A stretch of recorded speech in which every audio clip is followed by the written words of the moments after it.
ശാന്തേ, ഇനിയിപ്പോ എന്ത് ചെയ്യും? നിന്റെ ശ്രദ്ധക്കുറവാന്ന് ഞാൻ പറയൂ. ഇവിടെ എങ്ങും ഇല്ല സത്യാമ്മേ. പടിപ്പുരയൊക്കെ തുറന്നു കിടക്കുക.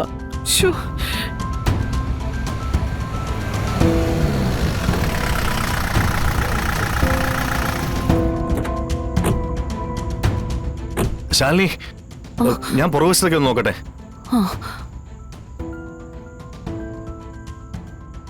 ശാലിനി വരുന്നുണ്ട്.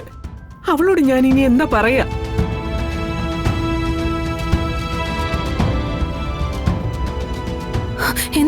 എന്താ ശരിക്കും ഉണ്ടായേ?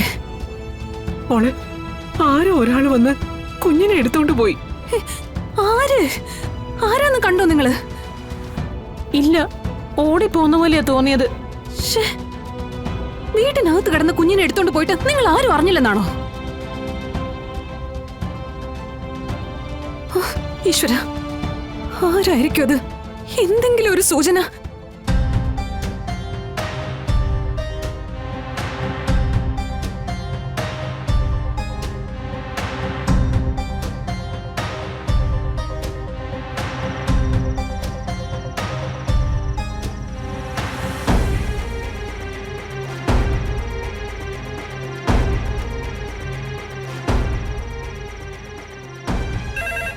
Hello, police station.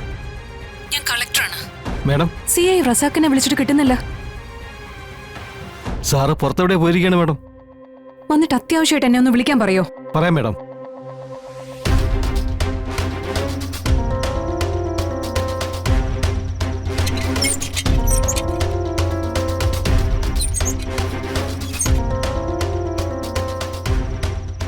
അല്ല, ഈ സമയം ശാന്തിച്ച് ഇതെവിടെയായിരുന്നു? ഞാൻ മോളുടെ ഒപ്പം കിടന്ന് ഒന്ന് മയങ്ങിപ്പോയി കുഞ്ഞെ. അല്ല, ഞങ്ങൾ ശബ്ദം കേട്ട് വരുമ്പോ ശാന്തി അടുക്കളയുടെ ഭാഗത്തുനിന്ന് റൂമിലേക്ക് വരികയായിരുന്നല്ലോ. അത് ഞാൻ പിന്നെ ശബ്ദം കേട്ട് പുറത്തേക്ക് നോക്കാൻ പോയതാ.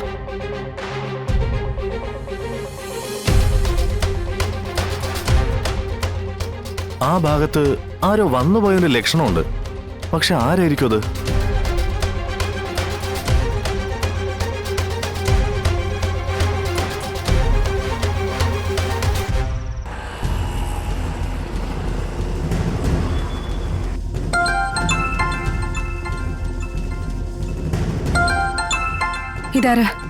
ഇതാരാ ഈ സമയത്ത് വിളിക്കുന്നെ? അതെന്റെ കെട്ടിയോനാ. കള്ള് തലയ്ക്ക് പിടിക്കുമ്പോ ഉള്ളതാ. മനുഷ്യനെ ശല്യം ചെയ്യാൻ വേണ്ടി വിളിക്കുന്നതാ. പുറകിലത്തെ വാതില് തുറന്ന് അവൻ എങ്ങനെ അകത്ത് കയറിയെന്നാ നിങ്ങളീ പറയുന്നേ? ജനല് തുറന്നു കിടക്കുമായിരുന്നു. ചിലപ്പോ ജനലിനിടയിലൂടെ കമ്പ് കൊണ്ടോ മറ്റോ ലോക്ക് മാറ്റി കാണാനേ വഴിയുള്ളൂ. അതെങ്ങനെ ചെയ്യാൻ പറ്റുമെന്നാ ഞാൻ ഈ ആലോചിക്കുന്നേ. ഒരാള് തുറന്നു കൊടുക്കാതെ പുറത്ത് നിൽക്കുന്ന ആളെങ്ങനെയാ ഇതിനകത്തേക്ക് കയറുക?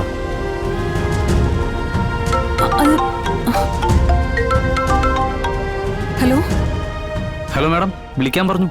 റസാഖ്, ഞാനിപ്പോ എന്റെ വീട്ടിൽ നിന്ന് സംസാരിക്കുന്നത്. എന്റെ ചേച്ചി ശാരികയ്ക്ക് സുഖമില്ലാത്തതുകൊണ്ട് ചേച്ചിയുടെ മോളെ ഞാൻ എന്റെ വീട്ടിൽ കൊണ്ടുവന്ന് നിർത്തിയിരുന്നേ.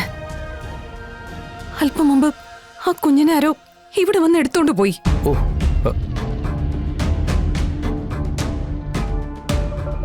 ആളുടെ മുഖം കണ്ടില്ലെന്നും കുട്ടി എടുത്തോണ്ട് ഓടുന്നത് കണ്ടു നോക്കിയാ ഇവര് പറയുന്നത്.